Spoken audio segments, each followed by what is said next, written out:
श्रावण मास का तीसरा सोमवार सुबह से ही महाकाल मंदिर में भक्तों का तांता लगा। शिव मंदिरों में भी उमड़ी भीड़। महाकालेश्वर मंदिर में दर्शन के लिए श्रद्धालु देर रात से ही कतार में लगे। रात्रि 2:30 बजे मंदिर के पट खोले गए। इसके बाद 3 बजे बाबा महाकाल की भस्म आरती शुरू हुई, जिसका श्रद्धालुओं ने दर्शन लाभ लिया। श्रावण के सोमवार पर आज महाकालेश्वर मंदिर में बाबा महाकाल की विशेष भस्मारती की गई।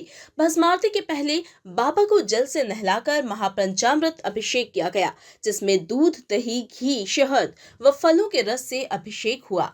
अभिषेक के बाद भांग और चंदन से भोलेनाथ का आकर्षक श्रृंगार किया गया और भगवान को वस्त्र धारण कराए गए। उसके बाद बाबा को भस्म चढ़ाई गई। झांझ, मंजीरे, ढोल, नगाड़े व शंखनाद के साथ बाबा की भस्मारती की गई।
सावन सोमवार को मुझे बाबा के दर्शन मिले, इससे ज़्यादा और क्या ही सौभाग्य हो सकता है। बुलावा आया था तो मैं पहुंच गई और ये लास्ट मिनट प्लान था, ये नहीं कि पहले से कुछ प्लान किया था। मैं आ गई यहाँ पर।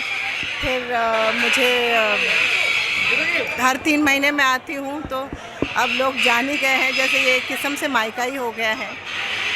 तो मुझे लेकर आए। फिर मैं वहाँ पीछे बैठी हुई थी भस्मारती में, और फिर मुझे देखकर यहाँ पर आगे ले आए कि दर्शन के लिए आई हूँ। और बाबा की बहुत कृपा है कि मुझे सावन सोमवार को उनके दर्शन हुए। अनुपमा ही है और बाबा का दिया हुआ है। मैं हमेशा कहती हूँ कि मैं मंदिर में बैठी थी जब मुझे भस्म आरती करके मंदिर में, और जहाँ आज बैठी थी फिर से वहीं बैठी थी, उसी जगह पर बैठी हुई थी। और मुझे अनुपमा के लिए फ़ोन आया था, तो मैं अनुपमा को बाबा की कृपा समझती हूँ, उन्हीं का आशीर्वाद समझती हूँ। और अनुपमा के माध्यम से मैं लोगों तक पहुँच पा रही हूँ, उनका कुछ काम कर पाती हूँ, तो ये मेरे लिए बहुत किस्मत की बात है। सोमवार का दिन बाबा महाकाल का, और आज बाबा महाकाल के दरबार में भस्म आरती। जो भक्त साल भर बाबा महाकाल का दर्शन का इंतज़ार करते हैं, सोमवार का इंतज़ार करते हैं, आज वही सोमवार बाबा महाकाल का है। और भक्त लोग बाबा महाकाल के दर्शन कर अपने आप को धन्य मान रहे हैं। बाबा पे दूध, दही, घी, पंचामृत से महाअभिषेक किया जा रहा है। भगवान महाकाल पर भांग चढ़ाई जा रही है। लाखों भक्त लोग बाबा महाकाल के दरबार में आए, क्योंकि आज ऐसे गुजरात और महाराष्ट्र संप्रदाय का पहला सोमवार भी है, इसलिए पूरे विश्व के लोग बाबा महाकाल के दरबार के अंदर हैं और बाबा के दर्शन पाकर अपने आप को धन्य मान रहे हैं। जय महाकाल।